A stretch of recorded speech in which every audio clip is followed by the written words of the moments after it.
Assalamualaikum teman-teman semuanya. Gimana kabarnya? Semoga pada sehat. Oke, tadi ada sebuah video bagaimana diperlihatkan sebuah Vespa Sprint tahun 73. Dan video tadi tentunya akan kita bahas satu persatu dari mulai sejarah, dari mulai gimana sih cara memperlakukan Vespa klasik yang baik, dan gimana bagi kalian yang ingin memulai merawat Vespa klasik. Oke, pertama saya pribadi akan ngebahas mengenai sejarah Vespa yang masuk ke Indonesia. Vespa masuk ke Indonesia pada tahun 1965-an, yang dimana Vespa yang didatangkan dari Italia sendiri yaitu Vespa Bacchetta atau dengan kode V11T. Itu adalah Vespa produksi tahun 1949. Vespa di Indonesia berkembang sangat pesat. Banyak komunitas dari berbagai penjuru negeri ini berlomba-lomba untuk menampilkan Vespa yang terbaik di negeri ini. Saya juga pribadi heran kenapa di Indonesia banyak sekali populasi Vespa, padahal Vespa itu berasal dari Italia, teman-teman. Nah, sebelum masuk ke inti pembahasan dari video ini, saya akan menjelaskan kepada kalian, bukan menjelaskan sih, sebenarnya lebih ke bercerita kepada kalian atau kepada yang tertarik kepada Vespa, apa sih yang membuat diri saya pribadi tertarik untuk mempunyai motor Vespa. Oke, yang pertama, Vespa ini di Indonesia memiliki nilai histori yang tinggi tentunya. Dulu Vespa banyak dipergunakan untuk pekerjaan, untuk kebutuhan yang lain di Indonesia, seperti mengantar barang-barang, atau bahkan Vespa digunakan juga untuk perang, teman-teman. Nah, yang kedua,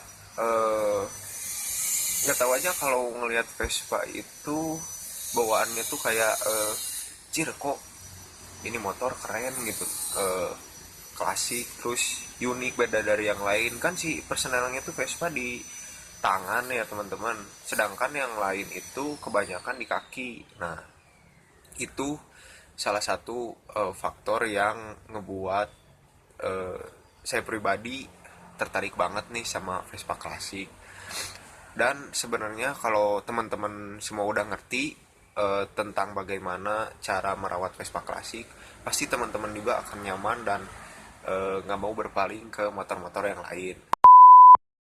Jadi awal mula saya menggunakan Vespa atau benar-benar suka nih sama Vespa itu pada saat kelas 3 SMP.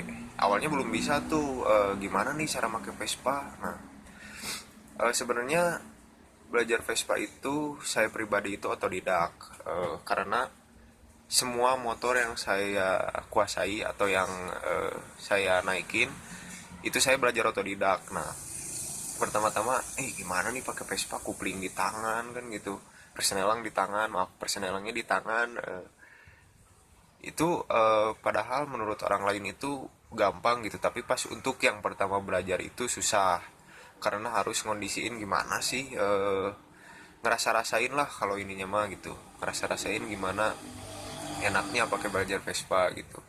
Nah, sekian lama belajar, akhirnya bisa, dan mulai tertarik juga, mulai senang kepada Vespa, mulai ikut acara sana sini, acara ulang tahun Vespa, acara semualah yang berkaitan dengan Vespa. Nah, oke, mungkin segitu cerita yang dibahas kali ini dalam video ini, cerita pribadi sebenarnya. Nah, buat kalian yang ingin terjun ke dunia Vespaan klasik, kalian harus memperhatikan hal ini.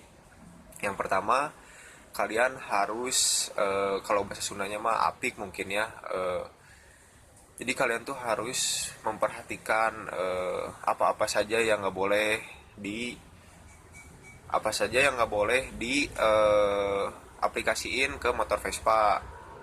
Contohnya seperti kalian telat membeli oli samping.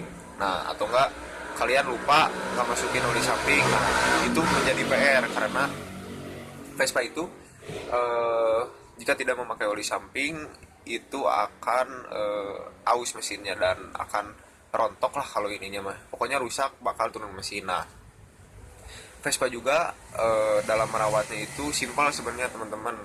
Vespa itu penyakitnya kalau nggak busi, kalau nggak kupling, paling juga pengapian.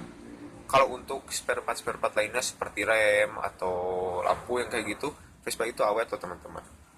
Dan Vespa ini bukan plastik yang mudah rusak atau kayak gimana. Nah, perlu diperhatikan juga buat kalian yang ingin membeli Vespa, teliti dalam membeli karena banyak Vespa yang bukan orisinil.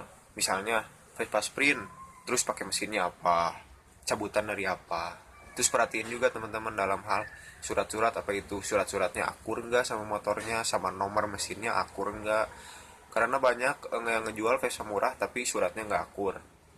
Karena saat nanti kalian misalnya ada penilangan, kalian akan dituduh dengan kalian akan dituduh sama polisi mencuri motor tersebut karena surat-suratnya tidak akur. Nah, Vespa ini sendiri di Indonesia populasinya wah besar banget, makanya eh, bikin tertarik itu ini sih. Terus solidaritasnya yang tinggi teman-teman dari Vespa-Vespa lainnya. Misalnya kalian mogok nih, des mogok bingung nggak bawa kunci, datang Vespa lagi. Nah, itu kalian otomatis pasti dibantu. Kalau nggak dibantu juga ditanyain kenapa gitu.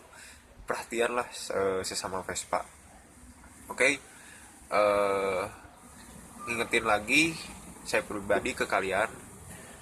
Pokoknya kalau kalian pingin punya Vespa, harus rajin-rajin cek tiap bulan. Mau itu oli mesin, mau itu rem, mau itu apa. Pokoknya motor tua lah ya namanya, harus selalu dicek tiap bulan.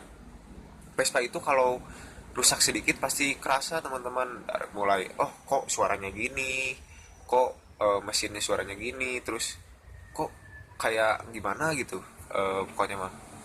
Nah, teman-teman juga harus pandai-pandai memilah dan memilih eh, gimana sih spare part yang bagus buat Vespa. Dan juga nih teman-teman harus ingat, bengkel juga kalian harus pilih teman-teman, karena nggak sedikit juga bengkel yang istilahnya itu culas lah, kayak nuker-nukerin mesin, nuker-nukerin knalpot yang kayak gitu. Pokoknya kalian harus cermat.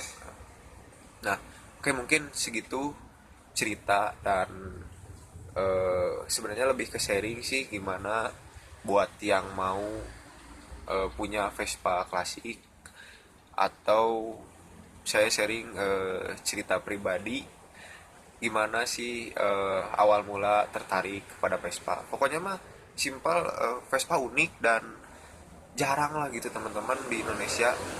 Maksudnya bukan jarang populasinya, tapi kalian di jalan coba ngeliat gimana sih jarangnya gitu kan. Paling kalau Beat yang kayak gitu kan banyak nih di lampu merah. Vespa ini jarang gitu, jarang keluar, jarang gimana gimana, tapi sekalinya keluar wah banyak banget. Pokoknya kalian harus eh, suka, nanti ketagihan asli, sumpah pasti ketagihan sama yang namanya Vespa klasik. Oke, mungkin segitu aja cerita dari saya pribadi. Dan semoga menginspirasi kalian yang ingin eh, belajar Vespa atau yang ingin terjun ke dunia Vespa. Semoga kalian dilancarkan dalam segalanya. Semoga kalian sehat-sehat selalu. Semoga yang ingin Vespa klasik, semoga terbeli dalam tahun-tahun dekat ini. Eh, Semoga kita bertemu berbicara tentang Vespaan ya. Saya Nama saya Tama pamit. Assalamualaikum warahmatullahi